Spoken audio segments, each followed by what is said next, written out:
ವರದಿ ತಾಲೂಕಿನ ಈಚಘಟ್ಟ ಗ್ರಾಮದಲ್ಲಿ ಸೋಲಾರ್ ಅಳವಡಿಸುವುದನ್ನು ವಿರೋಧಿಸಿ ಗ್ರಾಮಸ್ಥರು ಒತ್ತಾಯ.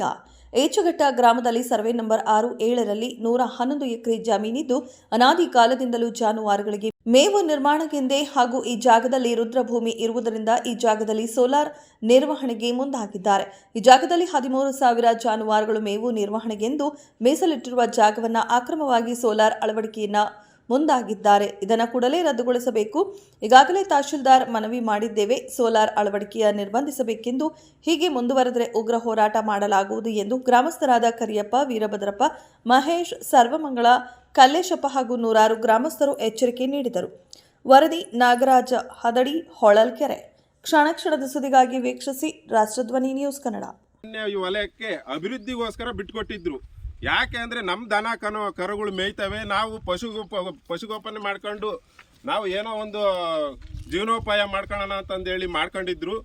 ಈಗ ಸರ್ಕಾರ ಮತ್ತು ಜಿಲ್ಲಾಡಳಿತ ಮತ್ತು ಕೆಲವು ರಾಜಕಾರಣಿಗಳು ಒತ್ತಡ ಮಾಡಿ ಅವರು ತಮ್ಮ ಹಿತದೃಷ್ಟಿಯ ಮತ್ತು ತಮ್ಮ ಬಂಡವಾಳನ ಹೆಚ್ಚು ಮಾಡ್ಕೊಳ್ಳೋಕ್ಕೋಸ್ಕರ ಈ ಗಿಡನ ಕೀಳಿಸಿಬಿಟ್ಟು ಇಲ್ಲಿ ಸೋಲಾರ್ ಹಾಕೋ ಉದ್ದೇಶಕ್ಕೋಸ್ಕರ ನೋಡಿ, ಈಗ 3 ವರ್ಷಕ್ಕೆ ಕೆಳಗೆ ಹಾಕಿರೋ ಗಿಡಗಳು ಹೆಂಗಿದಾವೆ, ಎಷ್ಟು ಫಲವತ್ತತೆಯಾಗಿ ಬೆಳೆದಿದ್ದಾವೆ, ಇವನ್ನ ಕಿತ್ಬಿಟ್ಟು ಇಲ್ಲಿ ಸೋಲಾರ್ ಹಾಕೋ ವ್ಯವಸ್ಥೆ ಮಾಡ್ತಿದ್ದಾರೆ.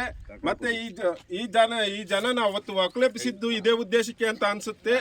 ಇದನ್ನ ಜಿಲ್ಲಾಡಳಿತ ಮತ್ತು ಸರ್ಕಾರ ಗಮನ ಹರಿಸಿ ಇತ್ತ ಕಡೆ ಇದಕ್ಕೆ ಪರಿಹಾರನ ಮತ್ತೆ ನ್ಯಾಯನ ಒದಗಿಸ್ಕೊಡ್ಬೇಕು ಅಂತ ತಾವು ಜನಗಳಲ್ಲೇ ಕೇಳ್ಕೊಂತ ಇದೀವಿ. ನಿನ್ನ ಹೆಸರೇನಪ್ಪ? ಕರಿಯಪ್ಪ ಅಂತ ನನ್ನ ಹೆಸರು. ಹೇಳಪ್ಪ.